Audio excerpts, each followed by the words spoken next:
Everyone, this is Anju Sharma. Welcome to AS classes.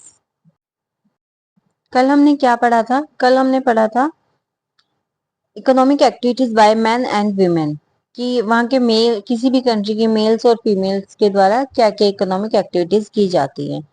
और हमने पढ़ा था कि पॉपुलेशन को कैसे लाइबिलिटी में चेंज किया जा सकता है, कैसे एसेट में चेंज किया जा सकता है। अब हम पढ़ेंगे quality of population in terms of education.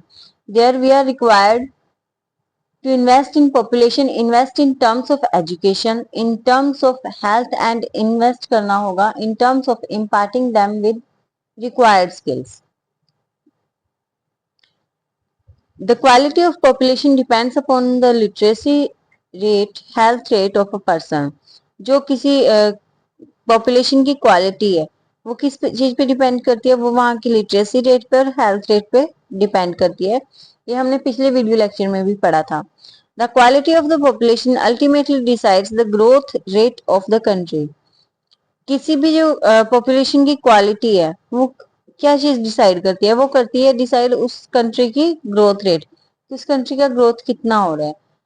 क्योंकि देखिए, अगर किसी भी कंट्री की पॉपुलेशन है, अगर वो बीमार पड़ी रहती है, वो एजुकेटेड नहीं है, इलिटरेट है वो, तो उस कंट्री की कोई ग्रोथ नहीं हो पाएगी।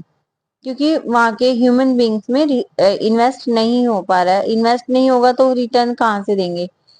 Importance of education in improving the quality of population. तो इस चैप्टर में हम अभी इम्पोर्टेंस पढ़ेंगे, इम्पोर्टेंस ऑफ एजुकेशन पढ़ेंगे क्वालिटी ऑफ पॉपुलेशन को इम्प्रूव करने के लिए। तो पहले हम इसे सकाल की स्टोरी से रिलेट करके देख लेते हैं। देखिए, सकाल के पेरेंट्स बेशक पढ़े लिखे ना हो, लेकिन उन्होंने सकाल को अच्छे से पढ़ाया लिखाया। सकाल को एक अच्छी जॉब मिल गई, वो अच्छी वो उसने सॉफ्टवेयर बनाया, सॉफ्टवेयर आगे सेल किया, उसकी फर्म का नाम हुआ, उसको प्रमोशन मिली, उसकी अर्निंग्स हुई। उसकी अर्निंग हुई तो जो कंट्री की जो नेशनल इनकम है उसमें वैल्यू ऐड हुई, उसने जीडीपी में कंट्रीब्यूट किया। तो इस तरीके से कंट्री की जो वो ग्रोथ रेट है उसमें उसने कंट्रीब्यूट किया, उसको बढ़ाने में कंट्रीब्यूट किया। That is there is a special emphasise on providing the education to the population. तो मतलब कि पॉपुलेशन को जो एजुकेशन प्रोवाइड करवाई जाती है उसके ऊपर स्पेशल एम्फेसाइज दिया जाता है। आपके चैप्टर में कुछ पॉइंट्स दिए गए हैं, कुछ इनिशिएटिव जो गवर्नमेंट के द्वारा लिए गए हैं एजुकेशन के लिए। Providing universal access, retention and quality in elementary education with special emphasise on girls. Retention क्या होता है? ऐसा नहीं है कि बच्चे सिर्फ बच्चे को जोड़कर रखना। मतलब कि ऐसा नहीं हो सकता कि सिर्फ बच्चे आते हैं और मार्कशीट लेकर चले जाते हैं। Retention and quality in elementary education with special emphasise on girls. Elementary education में रिटेंशन और क्वालिटी पे जो को सपोर्ट किया गया है, और वो स्पेशली किसके ऊपर एम्फेसाइज किया गया है? गर्ल्स एजुकेशन के ऊपर एम्फेसाइज किया गया है। Establishment of schools like Navodaya Vidyalaya in each district. हर डिस्ट्रिक्ट में नवोदय विद्यालय खोले गए हैं। नवोदय विद्यालय में क्या होता है कि क्वालिटी एजुकेशन दी जाती है, फ्री ऑफ कॉस्ट एजुकेशन दी जाती है। Vocational streams have been developed that equip large number of high school students with occupation related to knowledge and skills. Vocational streams का मतलब क्या होता है कि उन्हें कुछ ना कुछ काम करना सिखा रहे हैं। ऐसा नहीं है कि बस उन्हें किताबी ज्ञान ही दिया जा रहा है, उन्हें और भी नॉलेज दी जा रही है काम से रिलेटेड। मतलब कि उन्हें इंडस्ट्रियल वर्क प्लेस की तरह उन्हें काम करना सिखा रहे हैं। उन्हें उस जो स्किल उन्हें दे रहे हैं उससे रिलेटेड नॉलेज दे रहे हैं, वो स्किल दे रहे हैं। इंक्रीज इन तो ये कुछ इनिशिएटिव थे जो हमारी गवर्नमेंट के द्वारा किए गए हैं। Increase in expenditure from ₹151 crore in the first plan to ₹3766.90 crore to in the 11th plan. 11 पहले क्या होता था? हमारा जो एक्सपेंडिचर होता था, जो हमारा खर्च होता था जो हमारा एजुकेशन के ऊपर, वो पहले कितना था? 151 करोड़ रुपीस था। लेकिन फर्स्ट प्लान में था 151 करोड़, लेकिन 11th प्लान में वो कितना हो गया? 3,766.90 करोड़ हो गया। The expenditure on education as a percentage of GDP rose from 0.64% in 1951 to 52 to 3.0% in 2015-16। Education के ऊपर जो एक्सपेंडिचर था, जो शेयर था, वो हमारी जीडीपी के जो परसेंटेज थी, हमारी जीडीपी में जो शेयर था वो कितना था? 0.64%। 1951 से 52 तक था। लेकिन 3.0% कब हो गया? 2015-16 में हमारा 3.0% हो गया। मतलब कि ये 0.64% से 3.0% बढ़ गया है, इंक्रीज हो गया है। अब हम देखते हैं कि इससे कुछ आउटकम्स आते हैं हमारे पास, हमें रिजल्ट क्या मिल रहे हैं इसके, क्या क्या आउटकम्स आते हैं हमारे पास। The literacy rates have increase from 18% to 19 in 1951 to 74% in 2010-11। देखिए कितना बड़ा चेंज आया है, हमारा कितनी ज्यादा इंक्रीज हुआ है। 1951 में हमारे पास 18% था लिटरेसी रेट था, और अब जो है 74% हो गया 10-11 में।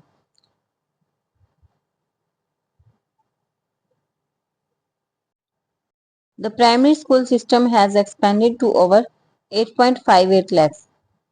जो प्राइमरी स्कूल्स हैं वो कितने ओपन हो गए हैं? अब 8.58 lakhs प्राइमरी स्कूल्स हो गए हैं हमारी कंट्री में।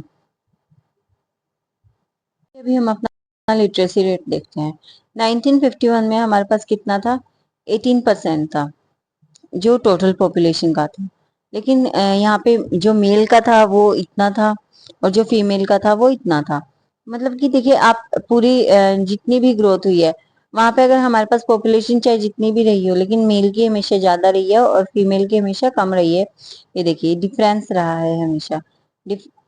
क्योंकि हमारी जो कंट्री है वो जो मेल डोमिनेटेड है, यहाँ पे मेल्स के एजुकेशन पे को ज्यादा प्रेफर किया जाता है। अ, अभी देखिए 2011-12 में ये कम हो गया है, जो लिटरेसी डिफरेंस था जो वो कम हो गया, लेकिन है अभी भी ये, इसको हम मना नहीं कर सकते कि अब खत्म हो गया है अभी भी। तो अब हम इसके कुछ चैलेंजेस देख लेते हैं। Vast difference in literacy is noticed across different sections of the population. देखिए हमने एजुकेशन तो पहुंचा दी है कंट्री में, लेकिन वो अनइवनली तरीके से पहुंची है। मतलब कि किसी एरिया में कम है, किसी एरिया में, जैसे रूरल एरिया में कम है और अर्बन एरियाज में ज्यादा है। तो एक वास्ट डिफरेंस है, बहुत बड़ा डिफरेंस है लिटरेसी में। जो पूरी कंट्री की जो पॉपुलेशन है उसके डिफरेंट सेक्शन में एक बहुत बड़ा डिफरेंस है। Huge expansion of schools has been diluted by the poor quality of schooling and high drop out rates.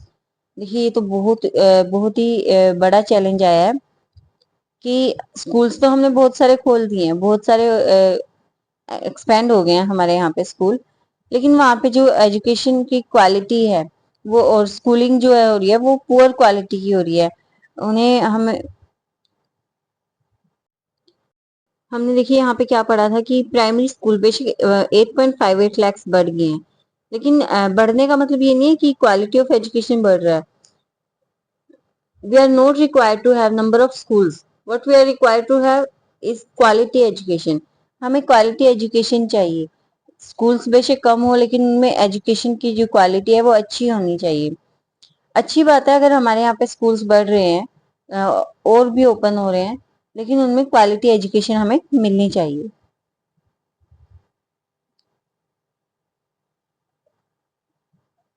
देखिए अब गवर्नमेंट ने कुछ इनिशिएटिव, मैंने जो बताए थे उनमें से कुछ और इनिशिएटिव हैं, कुछ स्कीम्स ओपन किए हैं गवर्नमेंट ने। जैसे कि एक है सर्व शिक्षा अभियान। सर्व शिक्षा अभियान आप लोगों ने सुना भी होगा। गवर्नमेंट स्कूल में जो अ, एक लोगो बना होता है उनका, ये देखिए लोगो उसका, सर्व शिक्षा अभियान का ये लोगो है। इसे हम ऐसे भी बोल देते हैं, सर्व शिक्षा अभियान को। Steps towards providing elementary education to all children in the age group of 6 to 14 years by 2010। इसमें क्या बोला गया था कि हमें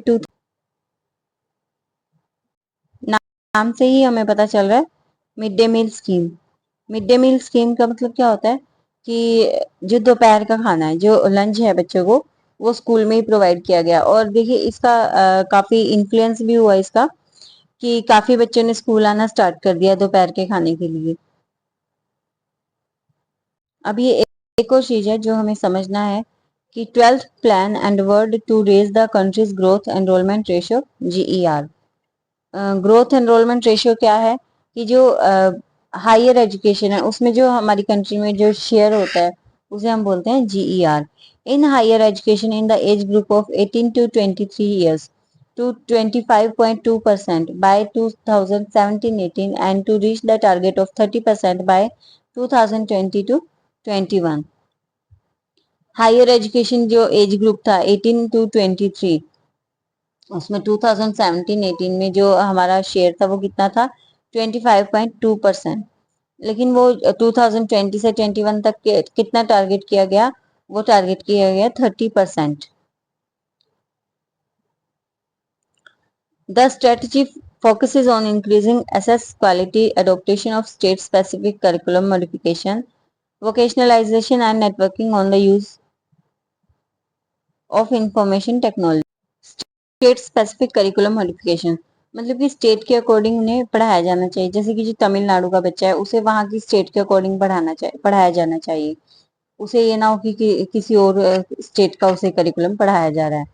vocationalisation and networking on the use of information technology, उसे कुछ इंफॉर्मेशन टेक्नोलॉजी भी देनी चाहिए। मतलब कि उसे सिर्फ किताबी ज्ञान नहीं देना चाहिए, उसे कुछ काम करना भी सिखाना चाहिए।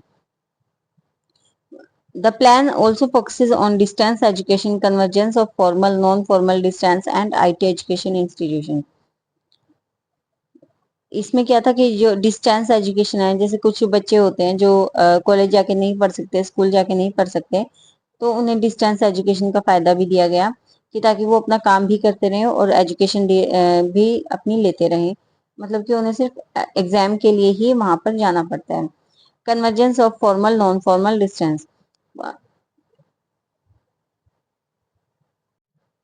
फॉर्मल नॉन फॉर्मल एजुकेशन को जोड़ा गया। आईटी एजुकेशन को भी उसके ऊपर भी फोकस किया गया। There has been a significant growth in the number of universities and institution of higher learning in specialised areas.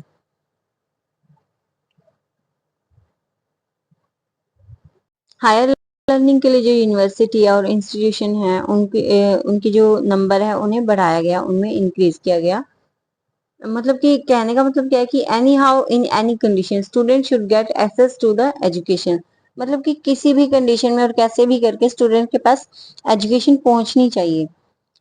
तो ये था आज तक का हमारा वीडियो लेक्चर। आज हमने एजुकेशन की इम्पोर्टेंस को पढ़ा है कि अगर एजुकेशन होगी तो क्या आउटकम्स आएंगे, क्या फायदा होगा, और उसमें चैलेंजेस भी क्या क्या आएंगे। और हमने कुछ 12th हमारा ये GER भी पढ़ा, 12th प्लान पढ़ा हमने, और कुछ इनिशिएटिव थे जो गवर्नमेंट के द्वारा किए गए हमने वो भी पढ़े। और एक हमने ग्राफ देखा कि जो ग्रोथ रेट है हमारी कंट्री का जो लिटरेसी रेट है वो 1951 में क्या था और 2010-11 में क्या हुआ।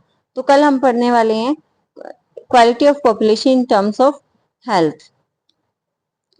अगर आपको ये वीडियो लेक्चर पसंद आया होगा तो अपने दोस्तों के साथ सब शेयर करें, मेरे चैनल को लाइक करें, सब्सक्राइब करें।